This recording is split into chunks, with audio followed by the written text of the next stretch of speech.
Halo sahabat yang terkasih dimanapun Anda berada, kembali lagi bersama saya John Sung, Jesus my Savior.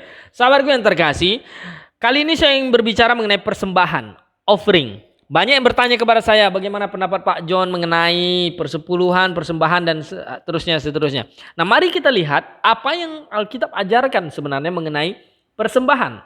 Saudara yang kasih di dalam Tuhan, pertama yang harus diketahui adalah dasar dari persembahan ialah kasih. Bagaimana wujud kasih kita kepada Tuhan. Nah, orang yang bisa mengasihi Tuhan adalah orang yang sudah lahir baru. Dasar dari kasih ialah kelahiran baru. Orang yang tidak bisa mengerti bahwa dirinya orang berdosa, yang seharusnya dihukum binasa di neraka, kemudian karena kasih yang begitu besar dari Allah, datang Yesus Kristus mati di kayu salib, dihukumkan menggantikan dosa-dosanya, maka dia percaya, bertobat, dan dia mengikut Yesus. Ungkapan rasa kasih yang begitu besar kepada Tuhan sebagai wujud rasa dia mengasihi Tuhan, maka dia mendukung pelayanan Tuhan, maka dia mendukung mematuhi perintah Tuhan. Itu harus ada dasar kasihnya lebih dahulu. Kalau orang tidak lahir baru, orang yang belum bertobat, jangan bicara mengenai persembahan dengannya, karena dia tidak mengerti, karena otaknya hanya ada dunia, uang, harta, duniawi, materi, jasmani. Jadi dia tidak mengerti tentang mengasihi Tuhan, tidak bisa bicara dengan mereka. Nah, saya ingin mengatakan bahwa persembahan ini adalah wujud kasih kita kepada Tuhan atau kepada dunia. Nah, di sini ada perbandingannya. Kalau kita mengasihi Tuhan, ya, arahnya kepada salib Kristus, mengasihi dunia menjauh dari salib Kristus, tidak searah. Ini pasti bertentangan. Engkau tidak bisa mengasihi Allah Tuhan dan kepada Mammon, ya. Nah, ini perhatikan di sini. Mengapa orang memberikan persembahan? Karena dia mengasihi jiwa-jiwa, objek yang bersifat kekal. Tuhan berkata, simpanlah hartamu di surga, ngengat dan karat pencuri tidak merusaknya. Maksudnya adalah bahwa ya, jika engkau memberi kepada Tuhan, memberi kepada gereja, kepada orang-orang yang mengasihinya, memberitakan Injil kepadanya, maka ada objek kekal. Kalau ada nanti orang yang banyak simpan harta di surga dengan orang yang tidak pernah bergiat apapun tentang pelayanan kerajaan surga, bagaimana dia sampai di surga itu bisa sama?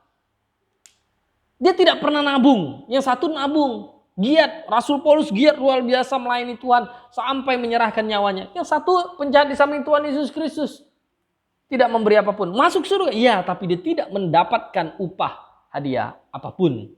Oke? Jadi di sini orang yang memberikan persembahannya harus sanggup dulu melihat bahwa dia sangat mengasihi Tuhan, mengasihi jiwa-jiwa, mengasihi objek yang kekal. Objek yang dia mengerti bahwa dia kasih diselamatkan jiwa.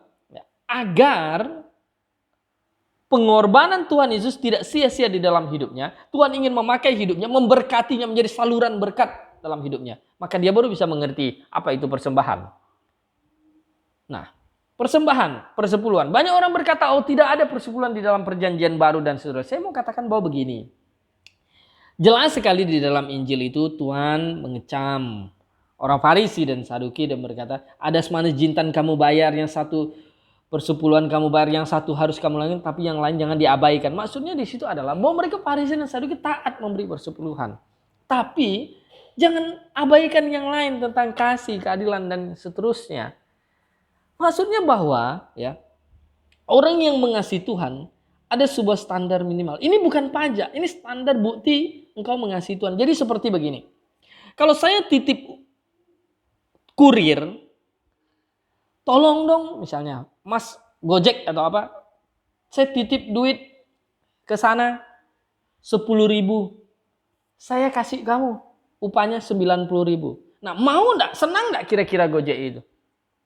Jadi 10% saya titip untuk tujuannya ke orang yang saya akan kasih 10%. Tapi upahnya untuk menyampaikan 10% ini adalah 90%. Apakah engkau mau menjadi saluran berkat Tuhan? Saya katakan. Coba Anda pikir. Jadi kita, orang yang lahir baru sebenarnya adalah semua hidup kita adalah milik Tuhan. Ya. Nah, tetapi sebagai wujud kasih, di dalam perjanjian lama menetapkan sebuah angka minimal. Nah, di dalam perjanjian baru akhirnya kita melihat bahwa bagaimana kisah para rasul, semua orang menjual hartanya, memberikannya di bawah kaki rasul-rasul. Karena tidak perlu lagi untuk didengung-dengungkan dengan persepuluhan karena mereka memberi lebih dari persepuluhan. Ya, lebih dari 10%. Nah, bukti seorang yang lebih mengasihi Tuhan daripada uang adalah dia memberi kepada gereja, kepada jemaat, kepada gembala yang menyampaikan firman. Untuk apa? Untuk supaya ya ada ketenangan finansial. Lalu semua orang yang jadi hamba Tuhan nanti hidupnya pakai apa? Dari mana? Kalau tidak ada yang memberikan persembahan. Ya. Lalu tidak ada yang nanti mau jadi hamba Tuhan, tidak ada yang mau jadi penginjil. Maka tutuplah gereja kalau begitu. Nah, juga untuk menjelaskan ya, kepada generasi muda, ini saksi yang bagus. Bahwa di gereja ada sebuah kehidupan finansial yang baik, sehingga generasi muda mau menjadi hamba-hamba Tuhan. Ada kecukupan dana untuk aksi keluar dan ke dalam. Aksi keluar itu apa? Penginjilan supaya lancar. Orang pergi penginjilan, emang jalan kaki, tidak perlu makan. Nah, maka harus ada sebuah sistem. Persembahan yang masuk, dipakailah untuk penginjilan. Regenerasi pemimpin gereja supaya lancar. Negara damai dan makmur. Dunia damai dan menyenangkan. Ada sebuah generasi yang Tuhan ingin pakai, lakukan. Nah, hukum Tuhan itu kan jelas dalam hal persembahan. Yang menabur sedikit, menuai sedikit. Yang menabur banyak, menuai banyak. Nah, persembahan itu kan banyak. Ada persembahan untuk pembangunan, persembahan untuk pintu, persembahan kasih, dan seterusnya lah. Nah, intinya adalah bahwa kita memberi persembahan itu adalah kepada Tuhan. Jadi, jemaat memberi persembahan kepada Tuhan, bukan kepada pendetanya, kepada gembala, kepada Tuhan. Kemudian Tuhan memberikan kepada pelayan-pelayannya. Pelayannya ada siapa? Ada gembala, ada penginjil, ada guru Injil, dan berbagai bidang yang lain. Sumber utamanya adalah persembahan persepuluhan dan persembahan yang lain. Ini bukan pajak. Ya, tidak ada pemaksaan, betul. Tapi Tuhan berjanji akan memberkati orang yang memberi banyak kepadanya. Nah, pertanyaannya sekarang, bagaimana cara penggajian yang alkitabiah? Nah, inilah yang sering kali disalah mengerti oleh banyak orang. Sebagian gereja besar pendetanya kaya sekali, minta ampun kayanya, sampai kenapa bisa kaya begitu? Karena semua persepuluhan dia masuk kantong pribadinya. Nah, inilah yang salah. Ya, ini yang salah. Nah, mari kita lihat sekarang sistem penggajian yang alkitabiah yang sesuai, masuk akal, dan Alkitab mengajarkannya. Ada misalnya bilang begini. Sistem penggajian yang alkitabiah itu digaji oleh negara. Jadi cenderung akhirnya menghasilkan pelayan yang tidak lahir baru, gereja akan mati perlahan. Jadi negara yang menggaji pendeta-pendeta. Ini bahaya. Sekali nanti pendeta itu tidak setuju dengan negara, khotbahnya menyinggung negara, pemimpin negara, bisa dipecat dia. Ini tidak benar. Ini terjadi pada zaman di mana gereja kawin dengan negara. Di mana terjadi sacral society, penggabungan antara negara dan agama. Pada masa dahulu. Ini sistem yang tidak benar. Ya. Negara urus urusan negara, gereja urus urusan gereja kepada Tuhan. Harus dipisahkan ini. Kemudian ada juga bilang gaji ditetapkan sinode. Ini bahaya juga. Dicenderung mengejar standar ukur. Oh, kalau misalnya S1 dapat motor, S2 dapat mobil. Nah, akhirnya banyak pendeta akhirnya sembarangan membeli gelar. Untuk supaya apa? Dapat gaji yang lebih tinggi dan fasilitas yang lebih besar. Ini tidak beda nanti dengan jadi karyawan sebuah perusahaan. Ini tidak benar juga sistem seperti ini. Bisa juga nanti tidak berkenan kepada ketua sinodenya, dia dipecat, dimutasi. Nah, jadi seorang yang kasih di dalam Tuhan, ada juga yang sistem ditetapkan majelis. Ini juga cenderung menempatkan majelis sebagai pemilik gereja dan penguasa gereja, dan gembala itu upahan dari para majelis. Nah, kebanyakan biasanya gereja demikian adalah gereja itu terdiri dari pedagang-pedagang dan bisnismen pengusaha di mana mereka mengontrol hidup para gembala, pendeta, penginjil. Jadi mereka yang tetapkan gajinya. Di mana ada di dalam Alkitab cara seperti itu? Sehingga lama-kelamaan generasi muda tidak ada yang mau menjadi gembala, tidak ada yang mau jadi penginjil lagi. Kenapa? Karena gaji mereka, hidup mereka ditentukan oleh para majelis. Sehingga semua generasi muda berebut untuk jadi majelis. penguasa gereja. Duitnya banyak, bisnismen, suaranya besar di gereja. Dan gembala hanya sebagai upahan dari para majelis. Ini sistem yang salah. Kemudian, ditetapkan semua anggota jemaat. Nah ini juga bahaya. Bagaimana jemaat itu nanti ribut, debat, untuk bicara mengenai gaji gembalanya. Ini kan hal yang lucu. Ya. Nanti semua jemaat, kalau jemaat yang gajinya cuma 3 juta, dia tidak setuju. Gaji gembala dikasih gaji 4 juta. Tapi kalau ada jemaat yang gajinya 100 juta, dia setuju gembalanya dikasih gaji 10 juta. Nah ini jadi ribut, tidak bisa. Tidak ada sebuah standar yang benar. Kalau ditetapkan sendiri, nah ini juga bahaya. Nanti dibilang, wah gembalanya ini tamak, rakus lah, suka terlalu banyak lah. Nah ini susah.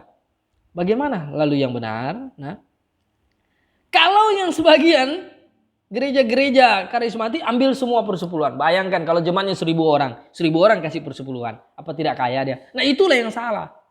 Itulah yang mendorong orang akhirnya menjadi hamba uang. Hamba perut, pelayan perut. Pakai pendeta, pakai jam tangan bermerek ratusan juta. Mobil mewah-mewah. Harta di mana-mana, investasi di mana-mana. Ini tidak benar kalau begitu. Ini sistem yang salah. Ini jadi akhirnya menjadi hamba uang kalau ambil semua persepuluhan.